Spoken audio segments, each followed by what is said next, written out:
What up? What up? We are back. Fantasy news today. Oh, yeah. Monday through Friday, bringing you the news. If you're watching on Facebook and already tapped in, make sure you come subscribe to all of our YouTube channels. Mine's the Fantasy Football Hustler. And we got Bogard scot-free on the show, rocking that Austin 316 jersey. I like it. Bottom line. Yeah. You know it, baby.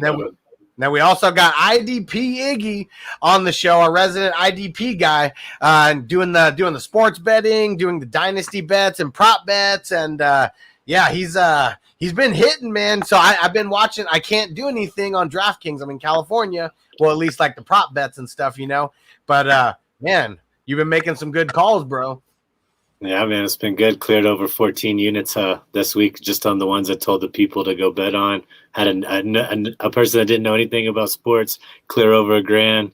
Pretty happy, man. Pretty happy for them. So that's what's up. And then tell everybody on Facebook where to find you. As a bunch of people already watching on Facebook.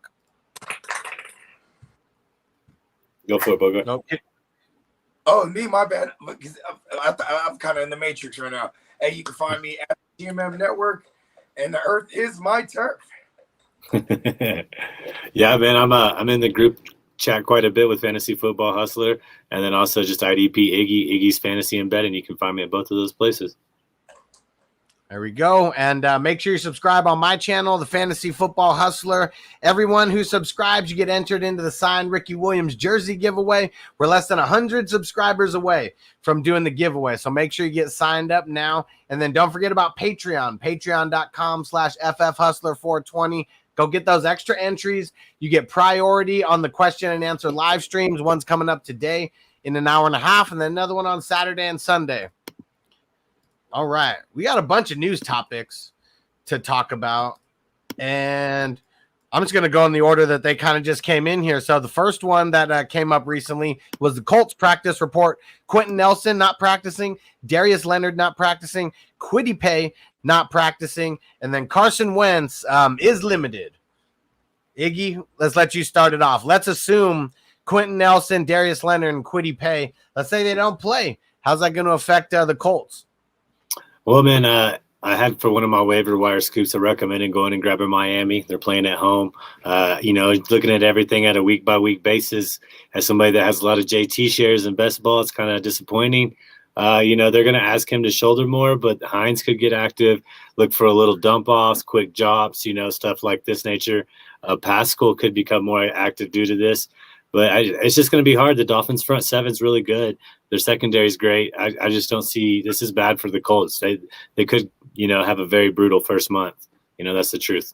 So, yeah, I mean, Darius Leonard, last year when he missed, they had Anthony Walker, so it was like they didn't even skip a beat, but he's not there anymore. So I'm curious if they have someone to back up Darius Leonard who's going to be able to come in, fill that role at least, to a little bit of an extent. No one's Darius Leonard. But Quentin Nelson – if he misses, that's going to be really bad.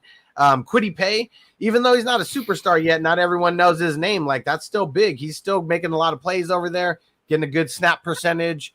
And he plays defensive end for the Colts, if you guys don't know. And, I think the Colts are in trouble. Miami's one of my waiver pickups, too, for defense. I had Paye rostered in a few leagues, even though people didn't know about him. I was expecting him to be an edge pressure kind of guy for them. Darius Leonard, he's not even – I don't think he's in the top 40 in most IDP scoring formats, man. He's had a really off year with this injury.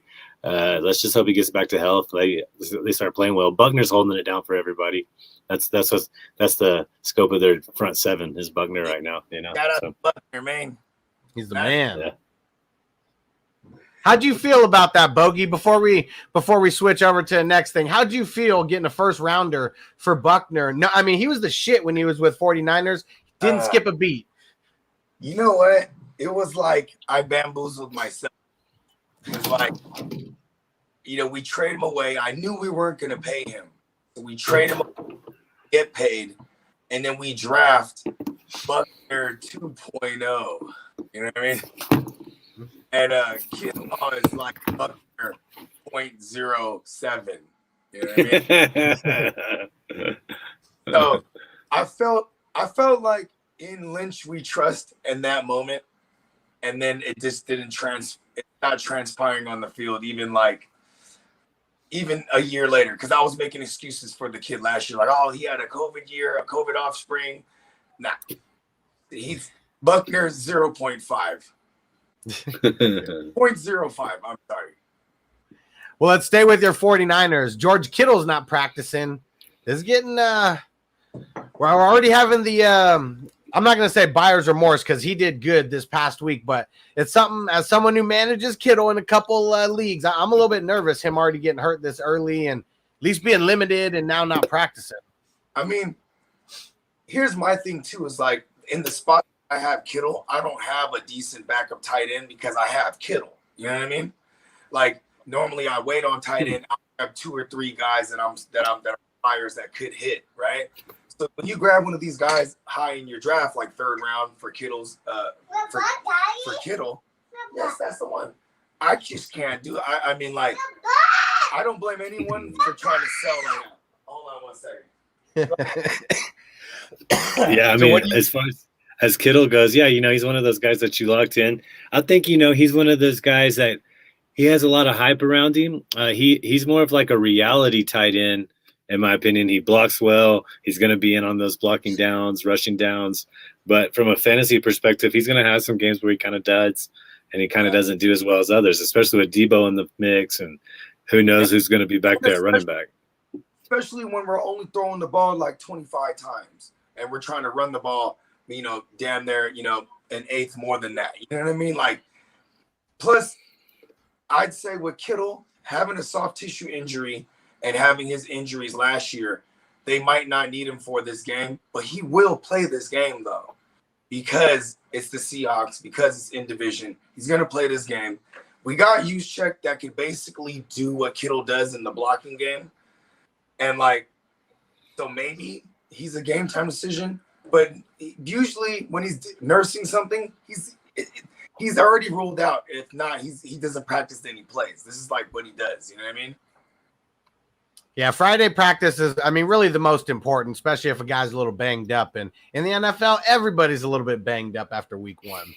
Yeah. All right, we're not even going to give our thoughts on this. I just want to mention for the Falcons, Aj Tyrell is a full go, so he missed last week.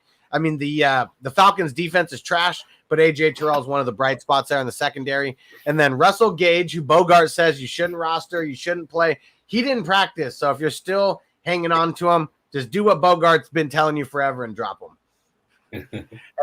Raiders now, okay. Getting spicy with John Gruden. As far as Josh Jacobs goes, he says we'll see how it goes. So they play on Monday. On Thursday here, and we'll see how it goes. Friday practice, Saturday practice, super important because Thursday practice for Monday, that's really like the Wednesday practice. That's the first day of real practice. And then he also said for Peyton Barber, he would not hesitate to put him into the primary role. Bogey, what are your thoughts about the running backs for the Raiders right now? I actually called this last week on one of these shows that we do. I said, John Gruden is crazy enough to be like, I really like this kid, this kid Peyton Barber, man. I tell you, you know what I mean? I could and if Josh Jacobs, this is the matchup you could run on the Chargers. So I feel like they don't need Josh Jacobs this week. If Peyton Barber's out there, pick him up. Hold on. So Iggy, I know you do a lot of DraftKings. Tell me with DFS and all that, maybe redraft. Who knows what the hell people are going to do? But let's say you were doing some DFS stuff. Where would you be looking to put your money? Henry Ruggs, baby. It's like I don't know. It's just with those things, with them being on a Monday night, it's going to be a showdown captain. So for that aspect of it, you're going to be able to know that night, kind of up until kickoff, who you're going to go with. From a season-long perspective, last year I was a Jacob stan. This year he kind of still stayed high for me. I think he's good when he's in there because John Gruden loves doing football 101 and pounding it with the running back when he's inside the 5-yard line. But I think the big question we got to ask ourselves in this game is Carr going to be able to keep his passing attack up against Adderley, against James, against a Samuel Jr. who's got rookie of the year, a rookie of the month, excuse me. That's a loaded secondary back there, my friend. And I don't know. It's also from an IDP perspective, man. I'm really pumped to see what Casey Hayward's going to do. He had a pretty good game last week, and I don't know if he's going to shut down on the other side as well. Is he going to lock up on Mike Williams? You know, he knows those guys. So I'm pretty pumped to see that matchup myself. Get in there, Bogey. The Raiders' plan is to double Mike Williams, and then they'll have Casey Hayward relegate Keenan Allen. You know what I mean? Because Casey will go down into the slot. You know what I mean? So they're going to try to do the Belichick shit is what you're telling me. I mean, yeah. I mean, you have Gus Bradley over there. You know what I mean? So he has no problem putting his guys on an island. Even. Like, he loves that cover 3. You know what I mean? And listen, this is a game where the Raiders, everyone that knows me, and shout out to my man Fornicator on last night's show. He wants everyone to know that the Raiders are fugazi. Fugazis. They're fugazi. Oh yeah, they ain't for real. They ain't the real deal. Yeah, Broncos going to win the West. I mean, right now it looks like they're the best team in the West, and Teddy Bridgewater, one of the best QBs in the AFC right now is looking like it. He really is. No, after 3 weeks, he really is though. I mean, what is he at? He has over 1,000 yards already, right, through the air. I believe so. Yeah. And all right. I like who they got. They got Vic Fangio and they got Pat Shermer. Those are like some of they've been on successful franchises. You know what I mean? But it's tough. I mean, say Andy Reid is dealing with like this whatever condition he might have or whatever, right? Wouldn't it be crazy like that? Then they end up dedicating the whole season to him and they just play even harder now. You know what I mean? Yeah, I don't know. That defense is definitely suspect in Kansas City. They're gonna have to step it up. They've always been not always, but I mean they've been suspect for a few years. But yeah, it's crazy. Like people really know how to pick on them right now, and people are gonna put up a crazy amount of points, and it's dope because we need Patrick Mahomes to put up more and more points. There we go. He's QB1 in my 4-bat fantasy football sevens. He's still QB1, Hell yeah. Big BS. You already know. Yeah, way better. Can actually smoke it up today. Yeah, I was hurting yesterday. I could not do it yesterday. All right, let's see. Smoke every day, baby. No excuses. Oh yeah, you already know. Smoke weed every day. Yeah. All right, so we don't have to talk about it, but Dalvin Cook, he's back at practice. He already had like an outside shot to play last week. We just already knew that. Why risk it? It's a 17-game season. So Dalvin Cook back at practice. And how about for Washington, Antonio Gibson not practicing due to a shin injury? New injury now. I don't like this part right here. This part, because it's like now he's getting nicked up all over the place. You know what I mean? That's what happens to those kind of guys, man. Yeah, and there was I hate this, man, because I tried to like downplay this all off season. That toe issue, that turf toe that he probably should have got surgery on and would have been good for the year. You know what I mean? I worried about that. And maybe the fact that he's compensating now, he's getting other injuries, but I mean, a shin, how do you injure your shin? You're getting banged around, you know what I mean? Yeah, he's getting smacked around. I mean, but if you're going to have the CMC role, I mean, can't make an omelet without breaking some eggs. Yeah, man, that's just part of it. That's that wide receiver frame putting on weight to become a running back frame, and it's just hard. The NFL, you're going to get injured. We just talked about 100% injury rate. Guess what's in there? A backup quarterback. Guess what? People know what their game plan is going to be to run the ball more. This is exactly why I got shares of McKissick as much as I could everywhere I could, because I didn't think Gibson was going to put out a full 17 games. It's just part of it. It sucks though. It sucks because I like Gibson. It is Atlanta. If I can get 12 touches out of Gibson, I think they're quality touches against Atlanta. You know what I mean? As long as 4 or 5 of them are receptions, it should be okay. Yeah, that's where he's got to. Yeah, we got to need him there. I mean, but Atlanta has 2 good interior linebackers now. They're there, and Grady Jarrett. So Yep, Yeah. Deion Jones and Foyola Kuhn. I mean, he's not rostered in that many leagues, so he's been on my waiver wire video, I believe, 2 weeks in a row. And he's just he's a beast. And Deion Jones, as long as he's out there, he's probably one of the best linebackers, just all around linebackers in the NFL, but gets no credit because he plays for the Falcons and they suck. Yep. But you know, How about the good? That's a credit to why he's good, also too. You know what I mean? yeah? Your team's that trash, and you're the standout on it. That's for sure. All right, Titans. Okay, AJ Brown did not practice. No surprise. Julio Jones, if you guys haven't been paying attention, he's dealing with some leg injuries, and he did not practice. For you IDP peeps, Bud Dupree, he did not practice. Now, this one is a shocker to me. Derrick Henry did not practice.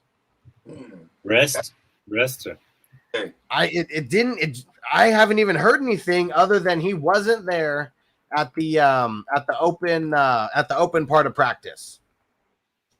I forget what that's called when all the reporters are there and shit. Yeah. That's crazy. I now got to dig into this more because this sucks. So it's a leg injury, but it's minor. That's important, according to Ian Rappaport. Okay. Still, in Nashville, Tennessee, the prop plane has landed. There you go. And then no idea what it is other than a minor leg injury, but it's weird that I believe he practiced yesterday. Let me go check on that. I don't think that I saw that he missed practice yesterday. I mean, I did a best ball draft late last night, and he's the consensus number one. I took Kelsey number one, but there wasn't like a designation or a breaking news or anything like that, and that was like at 10 o'clock last night. So I'm sure he practiced yesterday. Okay, so actually, never mind. I just went to their website and it said rest. All right. Okay. So he's a beast. You get Thursday and Friday off. You're just that much of a man child. It doesn't even matter. But stiff arm the fuck out of that Thursday practice. Yeah. So okay. I guess I should have did a little bit more research on that. They didn't say anything where I get all the updates from, and I was doing it all last second, right before we hit go on this. How about? Oh, I was thinking out loud. I shouldn't say curse words while I'm holding the baby. It's not a good look. So for the Ravens, I know there's some people freaking out about Lamar Jackson. I don't know the exact injury, but something with his back. Hasn't practiced 2 days in a row. But during the press conference, the coach said, I'm pretty damn sure he's going to play. I have a theory that Lamar Jackson has an extreme case of irritable bowel syndrome, and that sometimes it even warps into back spasms because he's just on there, just pushing all day. trying to power shit it out. Yeah. He might, I never thought about that, but I'm not too worried about it. I'm more worried about him, from a betting angle. He hasn't had much practice going to play. I don't care what people think. The Broncos defense is legit. That's more troublesome than anything else. Vic Fangio's the man. Mile high, baby. It ain't no joke. And I don't even think it's questionable. I mean, if you want to hate on the Broncos, you can say they're top 5. I think they're a lot closer. I think they're top 2, top 3 right now. Because, I mean, really every phase of their defense is beastly. And, man, you had Patrick Surtain Jr. in there who's already playing like, a potential Pro Bowler, like as a rookie, like in his, first couple games. Like, it's going to get nasty for that defense. Even Kyle Fuller in his elder years is still like good as a second corner to him. You know what I mean? Right. Well, they switch off a little bit too, because not like Surtain is like following the number 1 wide receiver all the time. And then you got obviously Justin Simmons, probably easily a top 5 at the position. You know what I mean? Underrated for sure. Yeah. Yeah. So their defense is just crazy right now. Eddie Jackson was a beast, but now it's like Justin Simmons is like way more in the conversation than Eddie. Oh yeah, for sure. Shout out to everyone who hopped in on Facebook. Appreciate the love. Make sure you smash that like button, and if you get a chance, hop over to YouTube. Just type in Fantasy Football Hustler. The live stream is going to be on top. Hit the like, smash subscribe, We got the signed Ricky Williams jersey giveaway going down right now. So go ahead and hit that subscribe button. Hop over to YouTube. We're still going to be there. Don't worry. All right, next piece of news here. It's funny how this is even news. We'll bring this up. Brady always finds a way to like make some news like out of nothing. Apparently, when he was talking at a press conference, people thought that he sounded really sick, like sick enough to make sure to like make news out of it. What do we think about that? Even if Brady had a little bit of a cold on Sunday, is that going to affect him at all? You know, is this Brady's insecurities where he's building up a built-in excuse? Like he shows up at the presser and he's like, oh, I just have a bit of a cold, a bit of a head cold. Then he goes out there and he doesn't perform well against the only team that truly has known him, literally the only team that knows him. And if he loses, the off chance he loses, he has this like, I was sick, I wasn't 100%. You know what I mean? Yeah, setting it up for himself. They should steamroll them, right? I mean, is there any word on Gronk? I mean, he was the legit questionable person. I'm sure he's fine, but I'm gonna check out their practice report real quick. Nothing came through about it yet, but let me see. I have a true Brady fan, right? He's gonna tear them up with all the obscure guys. Chris Godwin, Mike Evans, all these guys are gonna Antonio Brown, they're not gonna have a good game. It's gonna be Cameron Brate, Tyler Johnson, all these random, OJ Howard, because no one's gonna be for them, and they're gonna pull off some old school Bellatrix. You know what I mean? On. Giovanni Bernard, no practice, questionable tag all week. Starts in the game, catches. So the other day when I was breaking down this game, I have Leonard Fournette going crazy in this game. If Gio doesn't play, I see it too. Yeah. And if not going crazy, at least getting in the workload that like would support a crazy outing. You know what I mean? He's another guy. Go ahead. I'm nervous about playoff Lenny, and so it's just one of those things to where they're so fluky with the way they work their backfield. Because what if Tom Brady just goes in there and just really wants to like step on the neck of the Patriots, and he throws for like, let's just say 420 yards because that's a nice number, and like 5 TDs, or something crazy like that. And there's like maybe like 10 rushes out of the backfield, not too many catches to the running back. And Bruce Arians, Brian Leftwich, they would love that too. I think they're on board with that as well. So, I mean, it's also I also wonder if they're worried about their defense, their secondary. You know what I mean? Like where like they're gonna want to own time of possession as much as possible. So after they boat race them for the first quarter and a half, they just start pounding the rock on them. You know what I mean? Or maybe that's a second half scheme. You know what I mean? Because what does Bruce Arians usually do? I don't really see him. Okay, you know what? Let me rephrase all that. I don't really see Bruce Arians doing nothing but like, you know what we should do? Go down the field. Oh yeah, no messing around. We already saw what he was doing. I mean, last year with Brady, and Brady's still learning. He had to unlearn the Patriots ways that he was doing, for almost 20 years. So now he's like really uncorking it. But look at how they were doing it with Winston. I mean, there was no short game. There's no dink and dunk. It's like light it up, like go for the gusto, like every single play. Like it could be one of those games versus the Patriots. I want to see it. I want to see it. That'd be dope. But we all know he's gonna get himself like some avocado smoothies and shit, and he'll be all right. Oh yeah. And one thing I think that's making the difference this year, at least with their defense, it doesn't seem like they're getting to the quarterback as much as they were last year. And like JPP being hurt and maybe Shaq Barrett just getting double teamed a little bit more than he was last year or something. But because I feel like, all the pieces are still in play, minus Bunting, whatever. I can't think of his name right now. There you go. Yeah. Yep.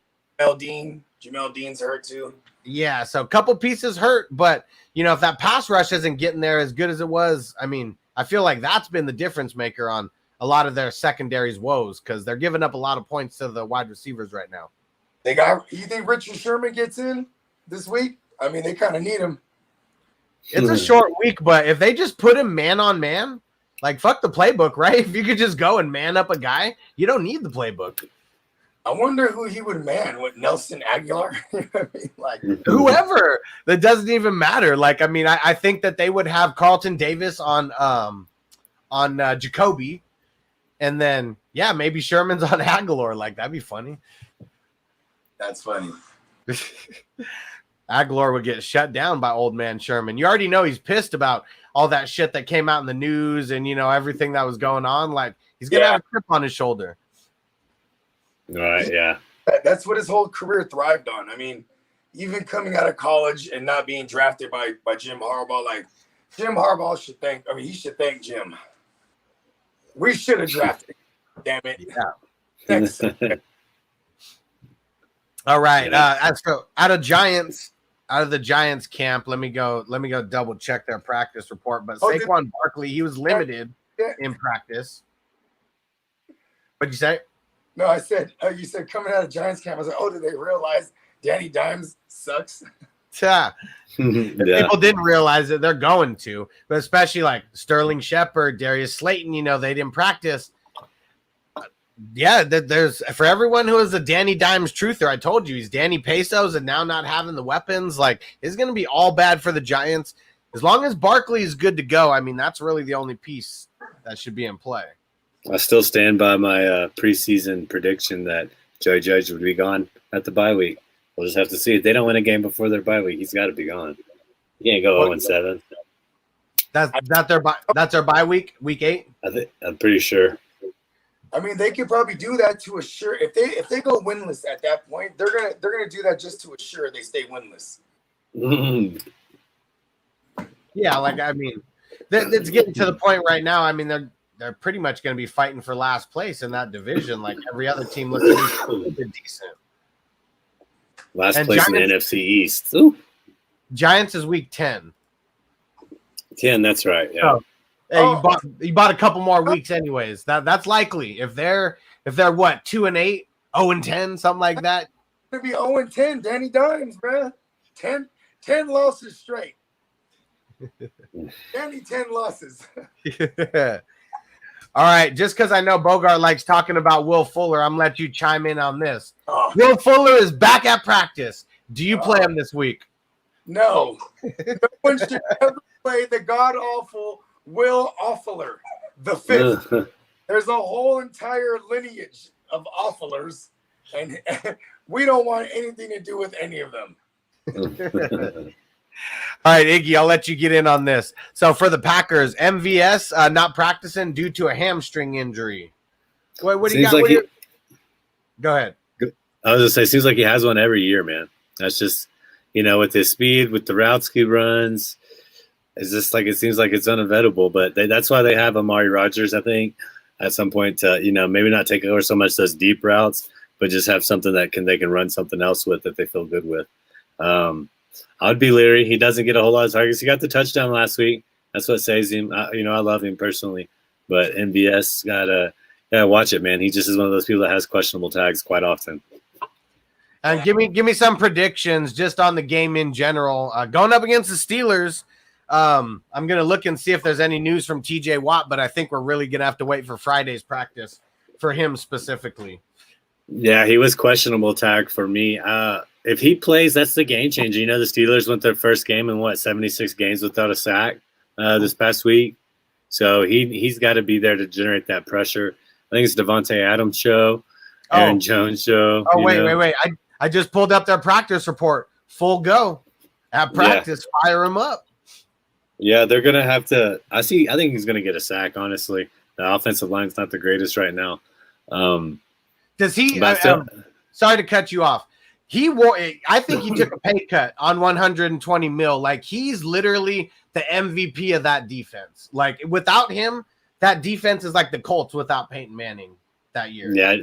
No, you could just say the whole team, because once they're not able to generate pressure to create short fields for that Pittsburgh offense, Big Ben's going to make a turnover at some point. He's just getting to that point where he's making 2-3 turnovers a game almost. Some of them called back, he got lucky on.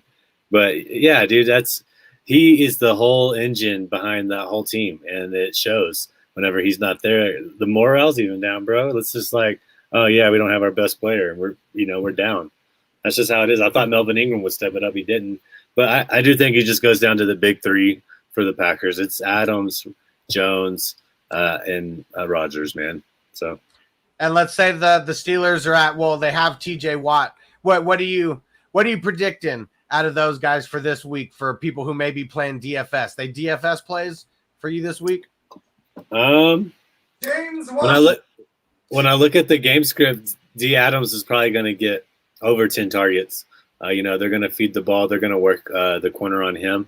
Aaron Jones is just dependent. Schobert and what? Why'd I just blank out on his name, man? Schobert and Spillane. If Bush isn't back, that's still two pretty good linebackers to sew up the middle of the field. I still think Green Bay should beat this pretty soundly. The bookies sound like they're going to beat them pretty soundly. The thing is, Green Bay's defense is really good, and I think people forgot that. I think people forgot that was a top 10 defense last year. And they're looking pretty good when they need to this year. And Devin Bush isn't even on the practice report or the injury report. Don't see him there. Deontay Johnson, he's a full go. So he's going to be back. The only thing that sucks is he's going to be going up against Jair Alexander more often than not. And Jair Alexander's a beast. I mean, I think that opens the door for a guy like Claypool a little bit more. Juju's limited at practice. Big Ben, he was a full go after not practicing on Wednesday. He's still banged up, and he still looks really trash right now. And Chase Claypool, hamstring injury, and he's limited as well. So everybody's banged up over there. I think Harris is going to get used often. I wrote Devontre Campbell as one of my waiver wire pickups and one of my starts for the inside linebacker or just linebacker position because I think he's going to see a lot of time. Yeah, man. He was on mine too. That's dope. Yeah, he was. He's been balling. He's been balling. Yeah, that's his former defensive coordinator, so they're already like this, so that helps a lot. Revenge. That's why I always talk about coordinators. It's so important, man. It's so important. I'm on the same page with you, man. Like, because coordinators are going to implicate their system, and if you're familiar with their system, you could diagnose the players that have the skill set that highlights their system. You know what I mean? Yeah, Keanu O'Neal going to Dan Quinn in Dallas, like he's so valuable just for that reason. I mean, he had COVID last week, but he's moving forward. He's just going to be a utilized piece as the season goes on. So, hey, shout out to Brady. What up, bro? So Brady, I don't even think he played in IDP leagues before this year, and this guy's so much of a savage. Listen to what he just shouted out here. He said, "Yo, guys, for IDP formats, Terence Mitchell is out for the Texans. Traymon Smith gets all of his snaps, and he had running back / DB eligibility. He could be super sneaky like Felton in return yardage leagues." I was about to say, Peacock just brought up Felton last night. That's wild. Hell yeah, dude. Agnew, dude, for the Jags, he's like way up there for us. And all his yardage is return yards. And in my league, we return one for every 15. He's got like 200 and something plus a couple touchdowns. It's like, whoa, yeah. You got to make all these points count, especially for bigger leagues, because you get so thin in your flex and your third wide receiver. You got to have some stuff happen and come some bye weeks. So, yeah, absolutely. Go grab him, man. And there we go. And Brady said, got to be 0 RB, obviously, but intriguing. I mean, I know us personally, I think all of us playing at least like one 16-teamer or 14-teamer, if not bigger than that. So we all play in deep leagues. So, yeah, we're trying to get people on to we're not just doing things like the footballers where it's all the standard leagues and, we're a little bit crazy about all this shit. Yeah, man. Tell the truth. All right. So how about for Thursday's game, the game we got coming up here in a couple hours? We know T. Higgins is out. They said that if this game was on Sunday, he had a really good chance of playing. So it seems like he's going to be back in next week. But let's just give our predictions for Thursday night, and we'll start with you, Iggy. Predictions on the game, and then maybe a couple DFS predictions mixed in as well, or DFS plays for tonight. Yeah, let me throw in my quick bet. It's on Caesar Sportsbook. If you can get that, there's a special. It's been boosted to 100. Lawrence and Burrow to have over 199.5 passing yards each of them. It's only 200 yards. We're talking 2021 NFL, everybody. That should be a give me for any starting quarterback unless they go up by like 3 touchdowns in the first half or something. But, yeah, I think I went back and looked at the film for both of them. The Jags have a lot of trouble just getting in a rhythm and converting first downs consistently, and that's what really that's what their problem is. They just can't. Then they get a lot of garbage time points. But I think Robinson's going to go off. The Bengals have allowed Harris didn't have that many rushing yards, but because they were behind, they started dumping it off to him. That's how he got all his points and led all running backs. But they had Montgomery, bad offensive line. He was still able to produce for a good yard per game. You go back and look at Cook at game 1, he really exploited them. You know what I mean? So I think Robinson's good for DFS. He's kind of high. That's what happens whenever you have, these showdown games like Bogard and I were talking about. It's just, the good guys the guys that they're expected to do well are going to be pricey. But I think he's good for it. I think he's good for a touchdown. I think Boyd's going to have a great game. The interesting thing that we need to talk about is Bates is out for the Bengals. He's declared out. That's, a pretty big blow for one of their big safeties. Bell and Bates are their strength. Wilson's coming along. Hubbard's looking great. But who does that benefit? Jones is going to be outside. Shark's going to be on the outside. Are they going to be running these routes into the safety? Are they going to get more catches? Or is it going to be LaVisca finally breaking out? Or is it just mean that, like I said, Robinson, if he gets past that first level, now he's got a chance to bust out a 12, 13, 14-yard gain due to the fact that Bates isn't there. I see that happening. I think it's going to be a little closer than what people think. I think that this might be the Jags' best chance to kind of exploit a team and maybe get something offensively going with the quarterbacks banged up. But at the end of the day, I think the Bengals are going to win this. I think Boyd's a good touchdown too. I think he's a good anytime touchdown. I think it's going to be a really ugly game. I think it's Very ugly. Very ugly. classic ugly Thursday games. And I actually love these ugly games on a short week because it means running. I think both these running backs are in play here for DFS purposes. I mean, obviously they're going to be popular picks already, but I think maybe I'm reverse this into a high scoring game, but I like the under in this game. I think both the for what it's worth, the Jags are going to need to run the ball because they are at the bottom of the league in time of possession. They're at the bottom of the league in total plays run. They're not, you know what I mean? Like this is their chance in prime time, you know what I mean? And to actually look like a legit NFL team because running the ball is what legit NFL teams should do. You know what I mean? Oh, yeah. Do you think there's going to be any pressure on Burrow? Do you think Josh Allen's going to have a good game? Do you think Miles Jack is going to have a good game? How do you foresee that? I think with CJ Uzama there, I know this is going to sound stupid, but like them not having Higgins, you still have Uzama. I mean, there's still going to be multiple threats. It's not like they can just be like, okay, and then no Henderson there for what that's worth. You know what I mean? Unless they're really excited about their other corners, that's why they had no problem trading him away. I just, you know what I mean? I feel like I feel like if the Jags don't come out running the ball and get a lead early, then my whole running the ball theory is going to go out the window for them because the Bengals will have no problem moving the ball. You know what I mean? On the ground, through the air, they're going to have no problem. Pressure-wise, I think they're going to have to abandon that quick if they're not playing with a lead. So I to answer your question, I don't think Josh Allen and them go super crazy today. Yeah, I think we're going to see a lot of heavy run. I think that's what it's going to be. I do think Joe Burrow's going to have to throw it a little bit. I just feel like Jaguars.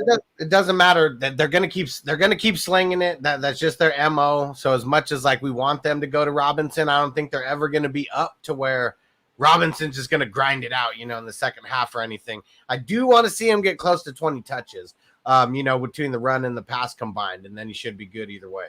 He got 20 touches last week, finally, right? I believe so. Let me go double check exactly how many. I know it was his first game that he had over 60 yards. He had 83 yards. I know that on the ground. But he got 21 touches. Yeah, finally 21 touches. 62 of those yards on the ground in one drive, and then he capped it off with a touchdown. That was to open up the second half because he wait. How many of those yards? 62 of those yards he got on one drive, and that was early in the second half. They're playing with a lead. They're playing with a lead. I want to say that was I want to say he went into the half with like 8 yards on the ground or 18 yards, something like that on the ground. Yeah, that's kind of crazy. But the Bengals have been ran on, that's the thing. BJ Hill's good in the interior. I just think that, I think Urban Meyer's going to have to realize I got to get the ball to Robinson at some point, What else is, Lawrence isn't really working that great yet. Is this like the Vegas? Is this like the sharp money smash? Is sharp money on the Jags tonight? Because it's just like, if they're going to get a win, in prime time against a team who a lot of people think is kind of fugazi, you think that's sharp money? Because I don't. Oh, well, I mean, you're always smart if you go against the betting public, right? I mean, more often than not, you're going to win. I teased it. I think if Jacksonville's got a shot right now, they're at 7.5 point spread. I'll tease that up to 10.5. So that way, even if they get garbage time, they can kind of come back and void that. So you're not teasing it too much. 3 points doesn't really mess with your line too much if you want to go with that and something else. That's my angle today. Have the Jags outside of last week? Did they cover last week? Because I know Blake Bortles was the backdoor cover king back in the days, and like that was my aspirations for young Lawrence, was that he was going to be this backdoor king, bruh. Pause. Yeah, I mean, I think he's a garbage time monster. That's why I didn't scoop him, but I scooped up the wide receivers for DFS.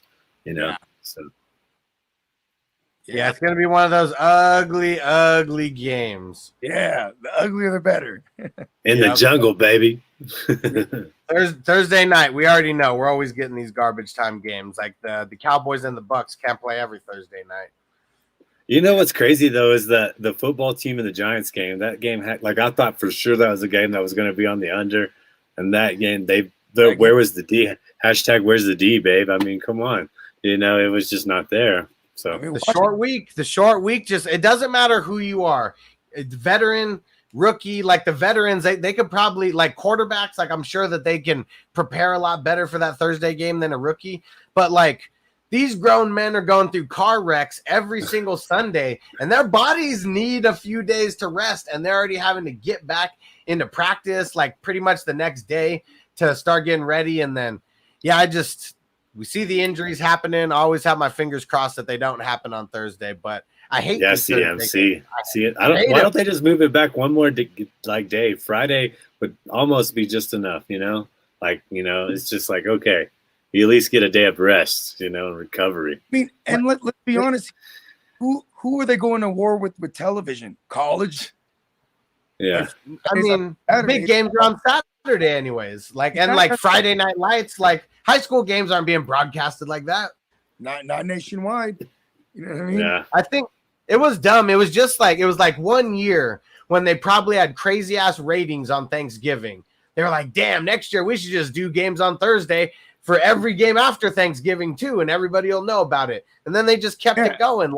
And then the Cowboys were like, yeah, hell yeah. And then they're like, we'll always play the following Thursday or the Thursday prior to Thanksgiving. That way, it's not a short week for us. Yeah, exactly. Yeah, they do that two gamer advantage. For real. What they need to fix, they need to make it to where almost like where they did with that London game, where if you had a London game, you had to buy the next week. Like it should be one of those things where you can't play on a Thursday game unless you have your bye, like right before it. Because, I mean, everybody getting rest like that game is nothing, but the short weeks, like it messes up everything. I don't know. It's like weird, CMC going out Thursday. Now they've had a lot of time to game plan and think about the Cowboys. I don't know. And the Cowboys should win that game. What's up, Terry? It's very interesting to me. Yeah. All right. Well, I think we're going to get out of here. We're going to be back tomorrow, same time, 4 p.m. Eastern, 1 p.m. Pacific. Shout out to everyone who's still rocking with us on Facebook and YouTube and Twitter and Twitch. Iggy, why don't you tell everybody where to follow you at, and let them know how they can get on your betting service and everything you got going on.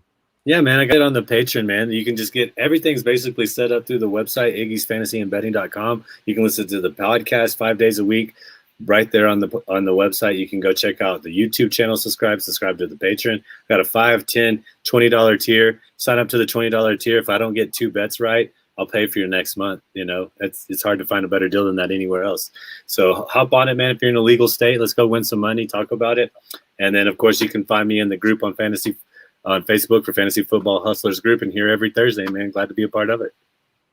Okay. Yeah, and if you go to fantasyfootballhustler.com, you'll see the link for the Facebook group chat in there. Facebook group. We got like 58,000 members in there. We just crossed 58,000. It's getting huge. Yeah, man. So check this out, Iggy. One of my boys, he does a pool every week.